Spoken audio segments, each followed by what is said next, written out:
Mr. Harris appeared to be relieved that the stay was in place.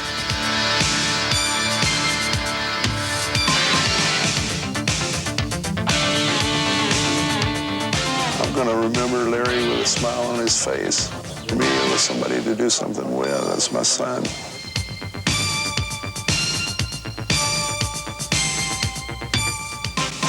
You're fortunate to live here. If I were your president, I would levy a tax on you.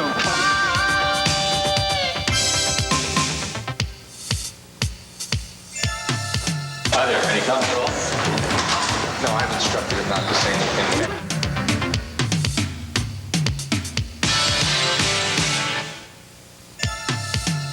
I signed up for the military, so if they say go, I'm ready.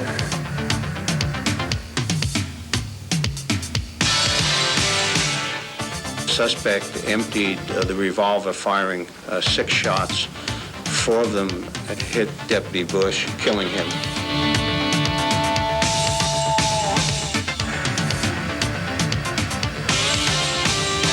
They was real terrified. They were screaming, yelling, running. They was really scared.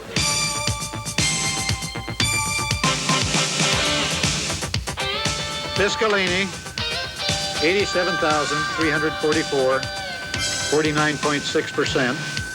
Hammer, 88,607, 50.4%. It is the order of this court that you shall suffer the death penalty.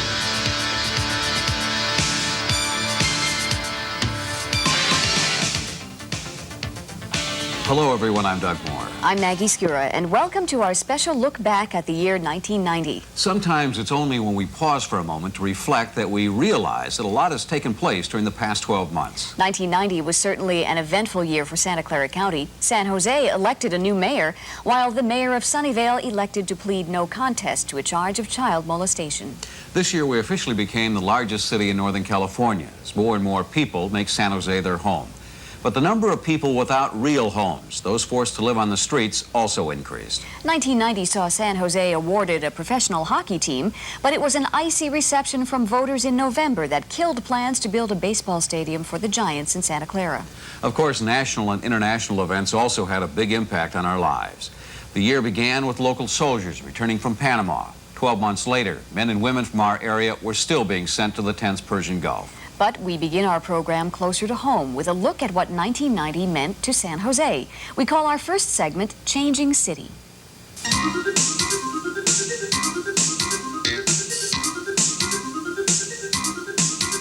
1990 was the year San Jose passed its glamorous neighbor to the north, becoming the 3rd largest city in California. And we picked up a little glamour of our own when St. Joseph's Church was rededicated as St. Joseph's Cathedral. I do not see it as a monument, but as a house, a home, that houses a family of faith that reaches out in welcome to the whole family of the community in the valley. The ceremony capped a 4-year, $17 million renovation and restoration effort. But if the newly refurbished cathedral is a look through the window of San Jose's past, the garage is a door to the future.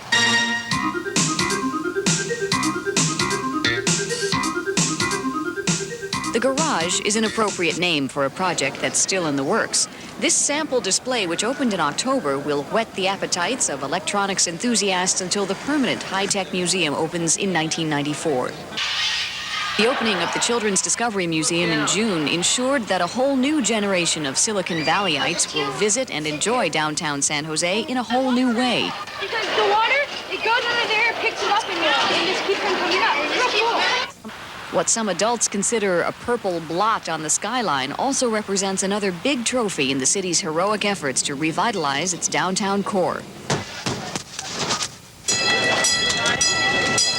In August, downtown reached out to the suburbs with the grand opening of 2 more miles of the light rail system and the Tamien Station. The station carries an Ohlone Indian name, but it's the Alma Avenue stop. The name may confuse, but the county's commitment to mass transit was clear. I like to go to the library a lot, and this is going to be really nice. And light rail ridership in 1990 was again ahead of projections. San Jose saw some new polish shine up an old jewel with the opening of the Anza Hotel in October. The once grand 59-year-old landmark had become an eyesore, but 1990-style renovation and marketing turned it into a boutique hotel, giving it a modern focus and identity while keeping its antique charm.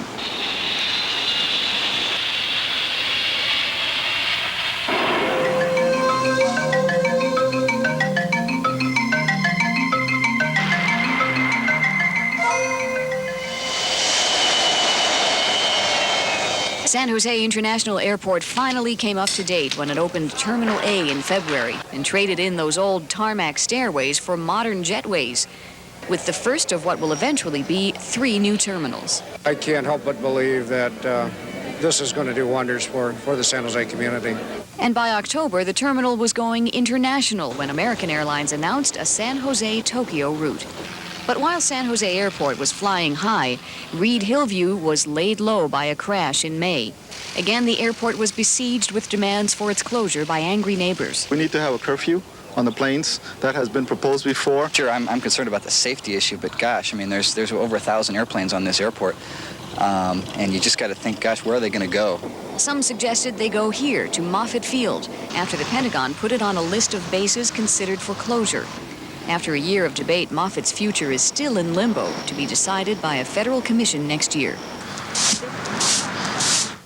There was no public discussion before the homeless were swept from the banks of the Guadalupe River in June on the order of the health department.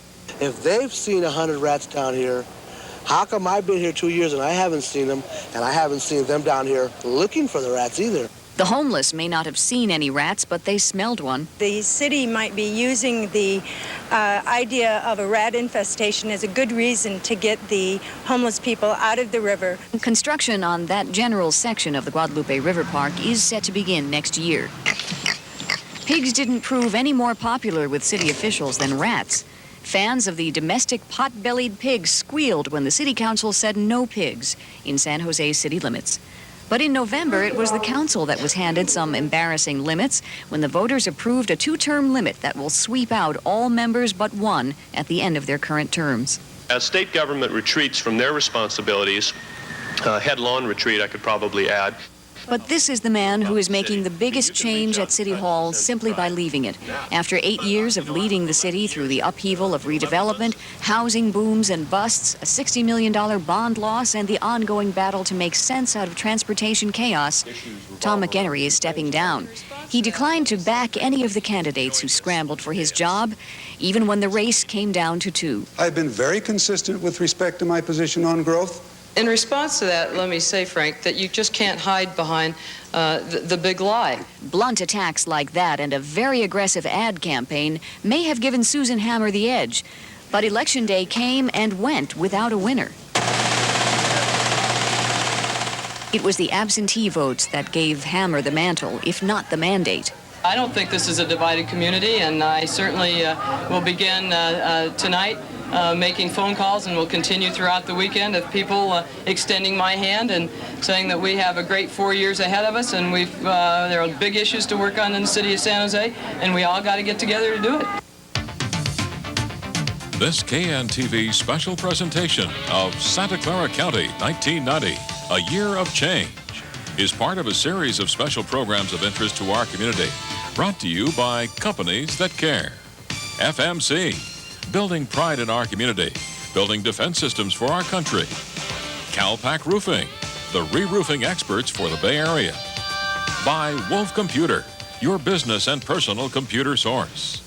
By Kaiser Permanente, good people, good medicine.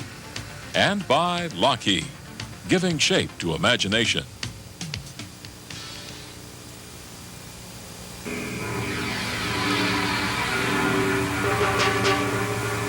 This shot of the gas chamber at San Quentin Prison was for weeks a nightly staple in newscasts statewide. Convicted killer Robert Alton Harris missed making his final walk to that deadly room by just a few hours. A last-minute stay upheld by the U.S. Supreme Court prolonged his life and the anguish of the relatives of his 2 teenaged victims. I thought justice here was really justice, but the way it's gone, I don't know.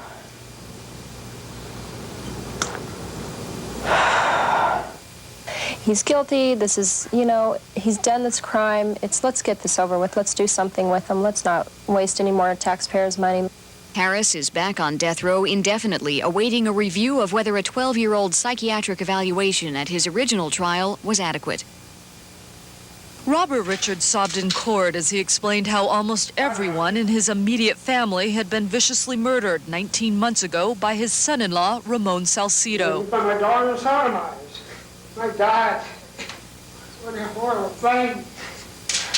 I plead ask everybody I please ask everybody to forgive me. to forgive me for the things that I have done. It is the order of this court that you shall suffer the death penalty. Said penalty to be inflicted within the walls of the state prison at San Quentin, California. Chief of Police of San Francisco, gonna be on TV. When a deranged gunman held 33 people hostage in a Berkeley bar in September, Bay Area residents saw much of the brutal 7-hour drama played out live on television. He just shot the kid in the chest point blank. Did he say anything when he's doing this? No, he just shot, I don't know, 8 or 10 times, hit 5 or 6 people, and told us all to stay down.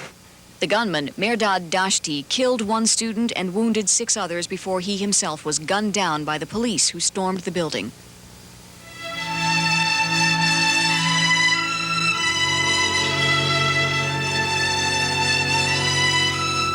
There was only one victim in Charles Rothenberg's famous crime of passion, the horribly disfigured son he set on fire.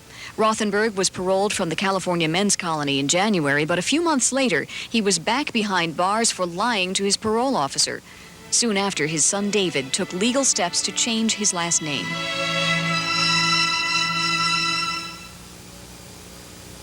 A possible solution to the 3-year-old murder of Rosalina Lebu was revealed by police in April.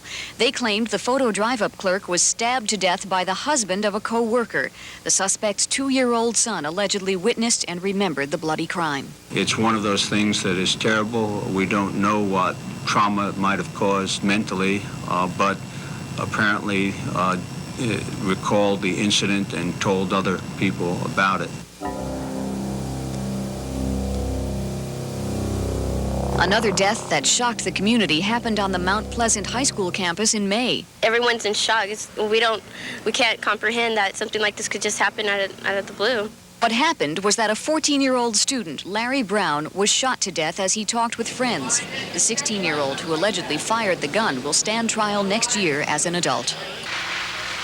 In October, more campus violence, this time in the form of an arson fire at a San Jose State dormitory. It was just like we couldn't see anything in the hall. The hall was just total smoke. You couldn't see like even an inch in front of your face. Half the people on the odd wing of the 3rd floor jumped out the window. 25 students were injured. 1 is still hospitalized with severe burns. Investigators say they've identified the 4 students who blocked a dorm room with a hallway sofa. But so far, no one's been charged with setting it on fire. The wheels of justice have also turned slowly for Richard Farley, accused in the 1988 ESL shooting rampage. He's now scheduled to get a trial date in March, 3 years after the deaths of the 7 people he's accused of killing. Some crimes in 1990 were shocking because of who committed them. His promising political career was sacrificed when Sunnyvale Mayor Brian O'Toole pleaded no contest to molesting a young boy. The DA's office put its biggest gun on the case. What may happen after preliminary examination is something that no one can speak to at this time. But within a month, Deputy DA Alan Noodleman was in trouble and facing a judge as a defendant instead of a prosecutor.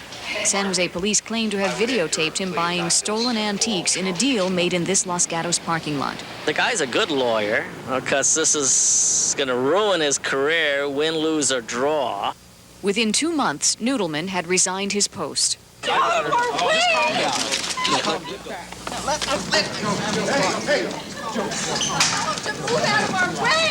The mighty were toppled even in Sacramento, where State Senator Joseph Montoya was sentenced to prison for selling his votes. But it was U.S. District Judge Robert Aguilar who had the farthest to fall and the most to lose. The highly regarded jurist was truly a product of San Jose, from his early years of poverty to his triumph as a federal judge. But after 3 years and 2 trials, Aguilar was sentenced in November to 6 months in prison for lying to the FBI. While awaiting his appeal, he remains free and still collects his $95,000 annual salary.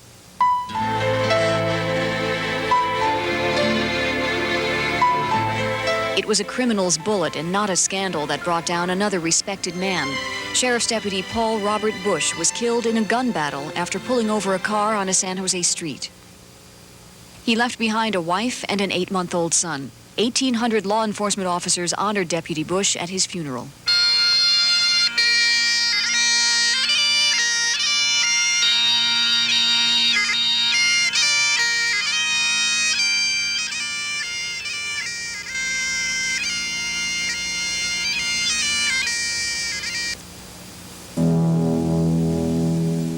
An old story was one of the biggest stories of 1990. For the 4th year in a row, below normal rainfall had people asking, how are we going to survive the drought?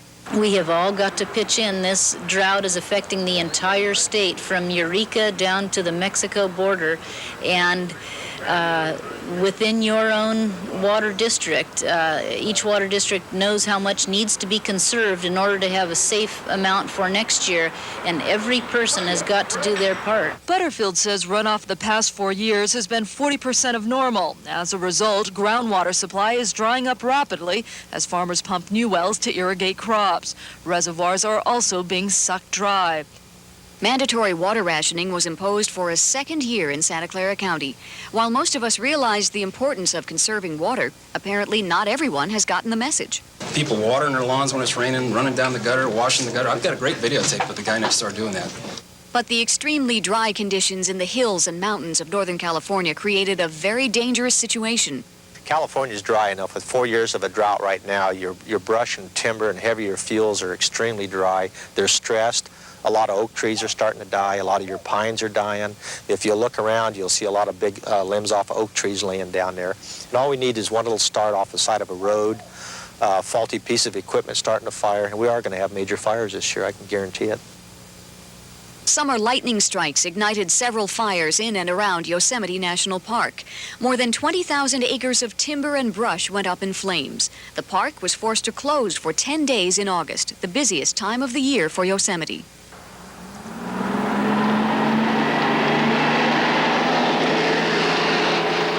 When the park reopened, the tourists returned, and on October 1st, one of our national treasures celebrated its 100th anniversary. We hear the cry of the earth. Now let our leaders hear the cry of the people. After me, save the earth!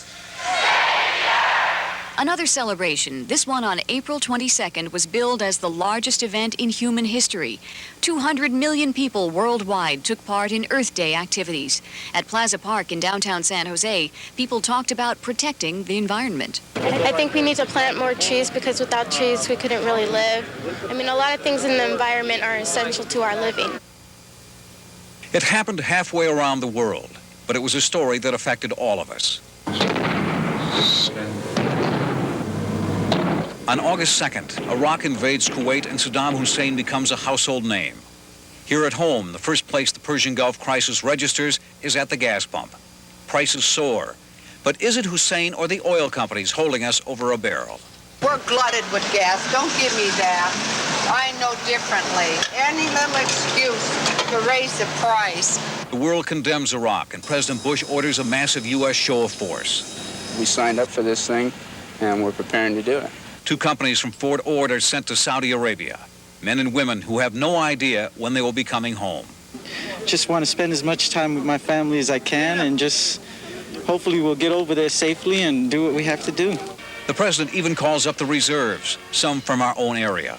I never wanted to realize that it could happen, and came pretty quick. Not everyone chooses to go. Corporal Jeff Patterson of Hollister makes national headlines when he refuses to board a troop plane for Saudi Arabia. Plans for a court-martial are dropped when Patterson agrees to a less than honorable discharge. I think the military was as tough as they could. They went after me. They tried to make an example of me, but, you know, way I came across publicly made that impossible, and I became a different type of example, and at that point they had to get rid of me as fast as possible. Patterson's stand splits his hometown right down the middle. We are Americans first, last, always, and go to hell if you don't like us. I think that killing each other isn't the answer. I think we can solve the problems through negotiations, through the sanctions. In December, Saddam Hussein releases all foreign hostages, including the father of Theresa Murphy of Fremont. I thought, thank God this nightmare is almost over for my family, that I can start living life again. Although the hostages are home for Christmas, more than 300,000 American servicemen and women are still waiting in the Saudi desert. The UN has given Hussein a January 15th deadline. By that date, Iraq must pull out of Kuwait,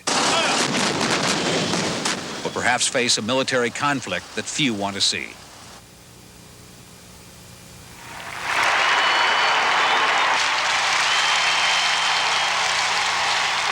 There were lots of people who made news in 1990. But few as inspirational as Nelson Mandela. On June 30th, the Oakland Coliseum was packed. They came from all over Northern California, black and white, to see and hear the man who spent the last 27 years of his life in prison because he dared to challenge apartheid in South Africa. There are many obstacles ahead of us, both overt and covert. Many apartheid laws are still on the statute book. The freedom to conduct a political organization is still threatened by the state and right-wing vigilantes. It's great. All these people here for one cause, and that's the end of apartheid. I think it's great. It's beautiful. This is what's happening. It should be happening all the time. We should end apartheid and free all Africans and help all black people and people all over the world, no matter what color they are.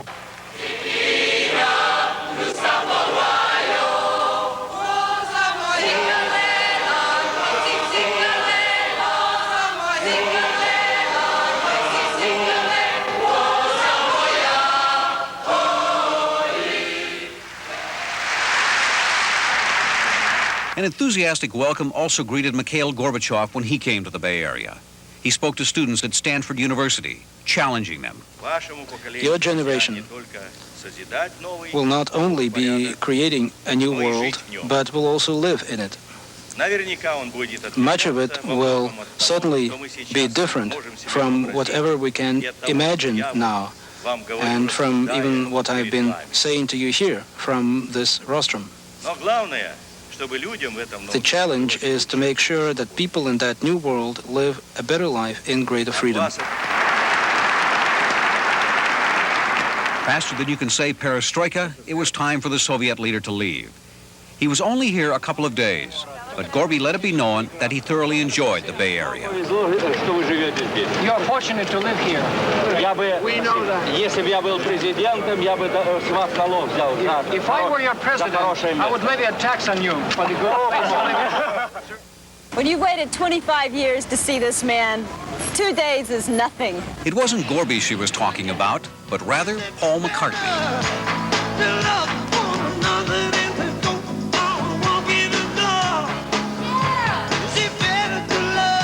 The former Beatle has traveled a long and winding road since he last performed in the Bay Area. Still, his 2 sold-out concerts at UC Berkeley brought back fond memories of yesterday.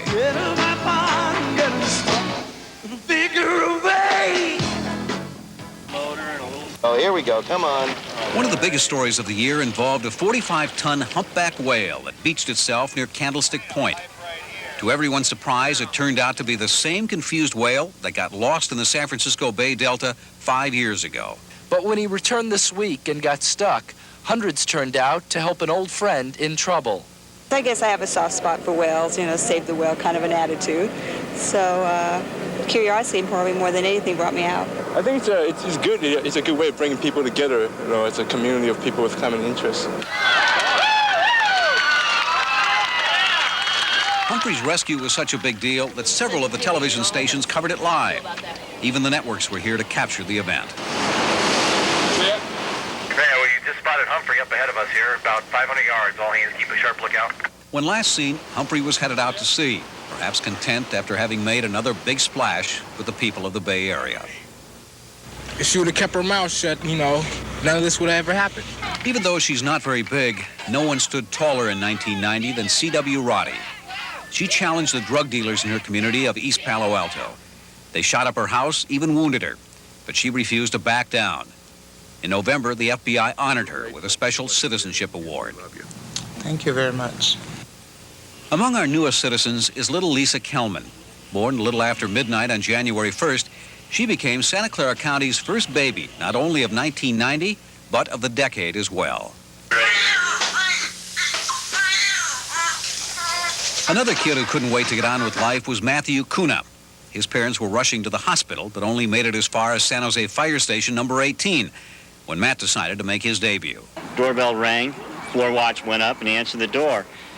About a minute later, less than that, obviously, he came back. He says, "Hey," he says, "we got a baby up here. We have a mother up here who says she's going to deliver."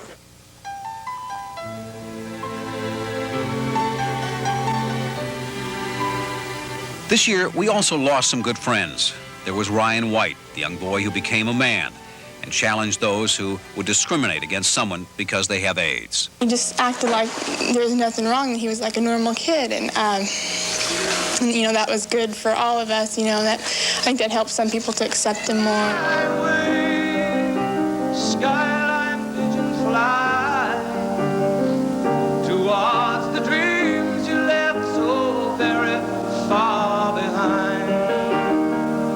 Fly away, skyline pigeon fly towards the dreams you left so very far behind.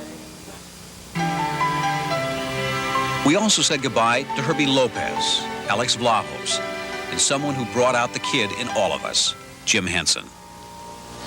It's not that easy being green, having to spend the day the color of the leaves, when I think it could be nicer being red or yellow or gold or something much more colorful like that.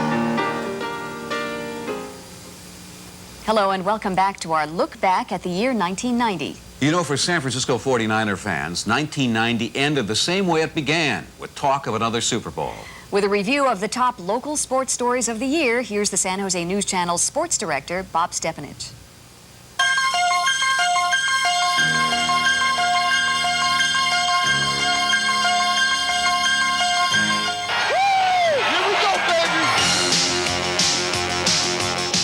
The so-called team of the 80s under a new coach started the new decade with old results.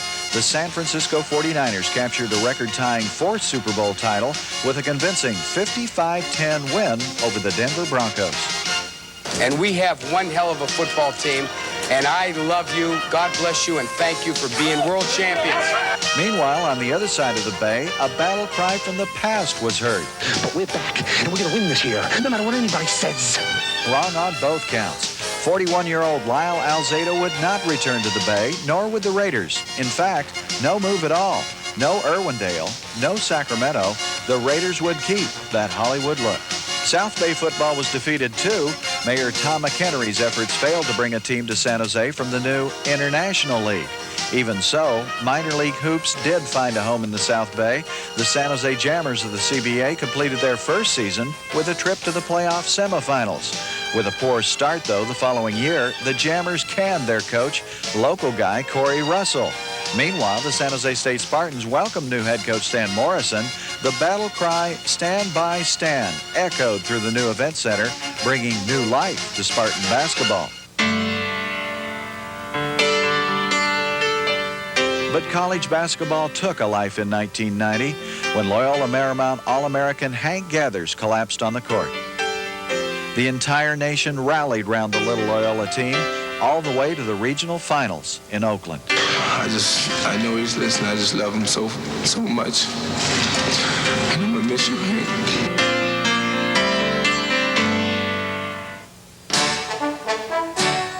Women's college basketball made its mark in the Valley in 1990. The Stanford Cardinal, behind All-American Jennifer Azzi, captured the NC2A championship in, of all places, Azzi's Tennessee hometown. I just felt great winning it in Tennessee, and we just feel great right now. Stanford's whitewash season led to the traditional Champions Tour of the White House with the Prez. Look at this. In high school hoops, the Fremont Indians captured CCS with a thrilling last-second overtime win over Yerba Buena. Got the breakaway left, we win CCS. And Piedmont Hills head coach Norm Freeboard called it quits after coaching the Pirates for a quarter century. But it was quarantine for Major League Baseball. A 32-day lockout dispute between management and labor postponed opening day by a week. My wife was actually kind of glad to get me out of the house, too. Families made the local baseball headlines. The A's delivered their first set of twins in the Cansecos, Jose and Ozzie. The A's also delivered their third straight American League pennant, along with some individual honors. Pitcher Dave Stewart tossed a no-no to become part of that record-setting season of no-hitters. Teammate Bob Welsh captured the American League Cy Young Award with his 27 victories, and Ricky Henderson with speed and power collected the league's MVP trophy. Oh, but this past year, baseball let it all hang out. Players' salaries hit the roof. The A's Jose Canseco became baseball's richest player when he signed a 5-year deal worth $4.7 million a year. And the Giants' Will Clark and Kevin Mitchell were right behind him at $3.75 million for 4 years. The Giants continued to open their pocketbook. They paid $33 million for free agents Bud Black, Willie McGee, and South Bay product Dave Righetti. But the Giants were interested in the South Bay as a home, too. I'm glad that Santa Clara is in the running for a new stadium, and it's fun for me to get down here. It took more than just dollars to bring the Giants to Santa Clara. It took votes, something they didn't get enough of in the November election. The Giants are still looking for a new home. From college baseball, Stanford continued to make the national picture, going to their 4th World Series in the last 5 years. The San Jose State Spartans played the numbers game, too, setting a school record for consecutive wins. More streaks. From the Preps, the Leland Chargers soccer team set a state record by winning their 65th straight game without a loss. Local soccer made the national headlines, too. The Santa Clara Broncos were double trouble in 1990. Both the men's and women's teams were #1 in the country. And the entire country got into soccer in 1990.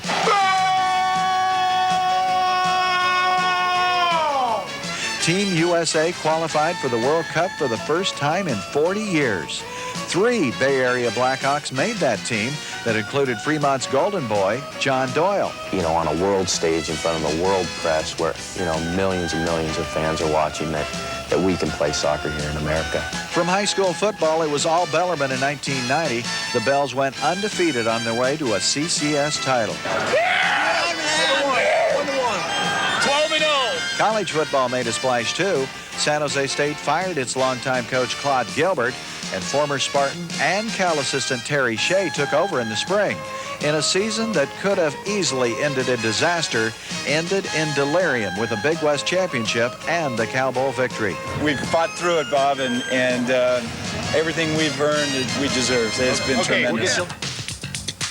Stanford coach Dennis Green and his players were just as deserving when they shocked the nation by upsetting #1 Notre Dame 36-31 in South Bend.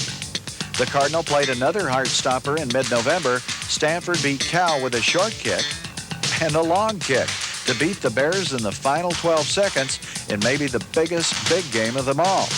But it wasn't just teams in 1990. Individual talents made the headlines, too. That Cardinal field goal made John Hopkins Stanford's all-time career scorer. Spartan running back Sheldon Canley set 16 school records on his way to All-America status. Spartan golfer Pat Hurst captured the U.S. Amateur Golf Championships, and Stanford's Janet Evans captured the Sullivan Award, emblematic of the nation's top amateur athlete. From the track and CCS, Santa Teresa's Kerry Sanchez and Craig Magnus doubled up to capture CCS titles, and they made the national spotlight as well. So did these two. Local skaters Rudy Galindo and Christy Yamaguchi captured the National Figure Skating Pairs Championship. Oh, but the ice rink would make even bigger headlines in the South Bay. The National Hockey League gave San Jose a hockey franchise. Behind former North Star owner George Gund, the San Jose Sharks became the city's first big league team ever. That is to bring the Stanley Cup here for you and for us to sip from and enjoy. And I won't be satisfied until we do. And it looked like the Niners would sip for one more Super Bowl. The decade would end the way it began, with the Niners on a roll. San Francisco tied an NFL mark when they won their 18th straight game on their way to a possible record-setting 5th Super Bowl title and a three-peat. We're going for one for the thumb next year. That's right. Let's go for it. Three-peat, here we come.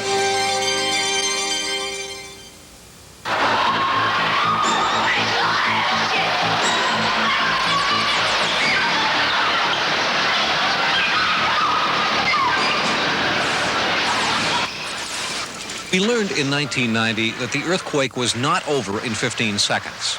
The disaster that began October 17, 1989, continued through October 17, 1990 and beyond. The post-quake period did have its moments of inspiration as people came through for one another. This house in the Santa Cruz Mountains was built in a matter of days by a team of church volunteers. We know that we're supposed to help everyone, and we enjoy helping. When somebody has problems, why we come out to help. Oh, I think it's a lot of fun. It's a lot of pressure to work with people that you don't know, but yet you do know. That's why we do it. And love. We want to help someone else. Help or no help, there were also many who did not and could not even start the rebuilding process. The house twisted on its foundation, kind of clockwise. The earthquake threw Rich and Sid Evans in a permanent limbo. The aftershocks suffered were not geological, they were bureaucratic and brutal. Every time you go in, they just ask for something else. That gets real frustrating. Frustration and anger also made 1990 a heartbreaking year for Brent Browning. Permit delays stretched his patience to the edge. I don't expect any guarantees from the county anyhow, really, as to whether I'm going to live forever in this house. All I want them to do is get out of my face so I can rebuild. Permits weren't the only roadblock to recovery. Others struggled with insurance. Daniel Kazoum had quake coverage, but never got a cent. I paid faithfully for it, year in, year out, and I thought that we were protected for the time when we need it. Ironically, Ray Clayton, who was uninsured, sued his insurer for not offering quake coverage, and he won. Feels pretty good. Feels real good. I mean, we just thought we lost everything. Everything for 19 years of accumulating and working for. Just thought it was gone in 15 seconds. The governor tried to even the odds with a low-cost quake insurance plan for all Californians. And for that coverage, you would pay a surcharge on your homeowner's insurance of a minimum of $12 a year and a maximum with a lid on it of $60 a year. The average would be $36 a year across the state, or $3 a month. Lawmakers okayed the plan. It goes into effect in June of 1991. There was obviously movement in the house. The house was moving all over the place. It was shaking, and it was coming off the foundation. It was pulling away. No insurance policy could prevent the next shaker, which hit in mid-April.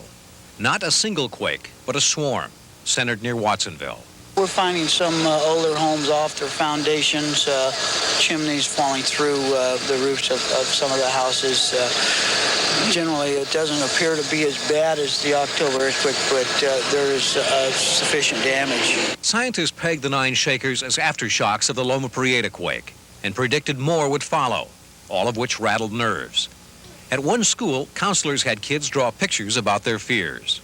Worried and like, well, maybe if my friends are hurt or anything. Did you want to come to school today? No. Why is that? Because I thought there was going to be another one, and I thought I was going to, I don't know. In the year following the Loma Prieta quake, the Bay Area did dig in to prepare for the inevitable next big one. At Stanford University, cranes carved out huge silos which were packed with non-perishable food as well as medical gear. Some students scoffed at the idea. Paranoid or not, preparation gave people a sense of safety. In Sunnyvale, huge storage bins, dubbed earthquake arks, were set up. as far as dollars and cents, I think that it will save those dollars and cents when there's a disastrous earthquake. Sunnyvale was very lucky in the October 17th quake. And just because we survived a 7.1 in good shape doesn't mean that we're going to be able to do it on another segment of another fault. And in San Jose, some people called for neighborhood quake alert programs. What about the elderly? What about the handicapped, disabled? We need somebody to go there, at least identify them after a quake and go see if they do need assistance. As the months passed, many quake damage problems remained unresolved, especially in Watsonville, where affordable housing was impossible to find. If you go fill out an application, there's at least 400 people ahead of you. You know, there's a lot of people and there's no houses. A congressional subcommittee came to Watsonville to hear about recovery efforts firsthand and got an earful. And it's no coincidence that today the people that are in the trailers, the people that are in the motel vouchers are Latinos. Low income, large families. If I had a recommendation, it would be that somehow power is decentralized.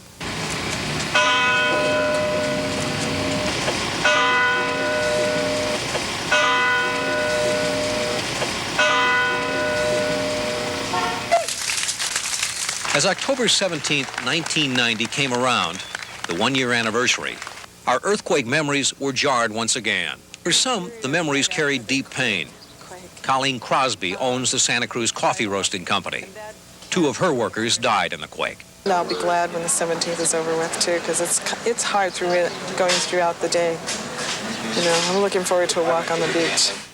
For others, the anniversary brought a sense of survival. John and Frida Tranbarger came about as close as you can to disaster when the quake ripped open a huge crack right in the front of their home. When we first came out in the yard after the earthquake, we saw the crack, but I assumed everybody else had one too. A year later, the crack was filled in, the house repaired, and the Tranbargers captured the spirit of endurance, saying they were not about to leave now. There's all kinds of disturbances wherever you go. And we survived this earthquake, so the house is in good shape now, fairly good, strong. And so if we have another one, maybe, you know, we can go through that one too. This is my home, so we're going to stay here.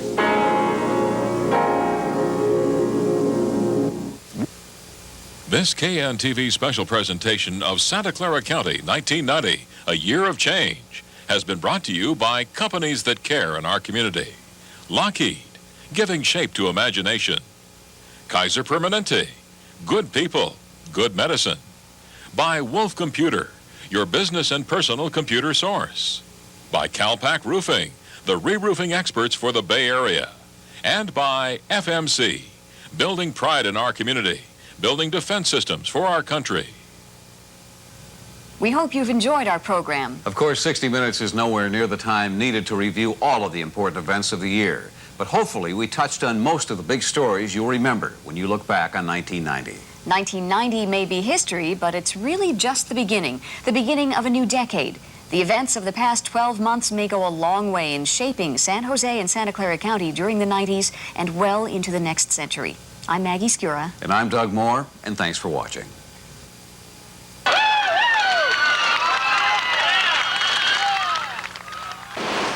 We just spotted Humphrey up ahead of us here, about 500 yards. All hands keep a sharp lookout.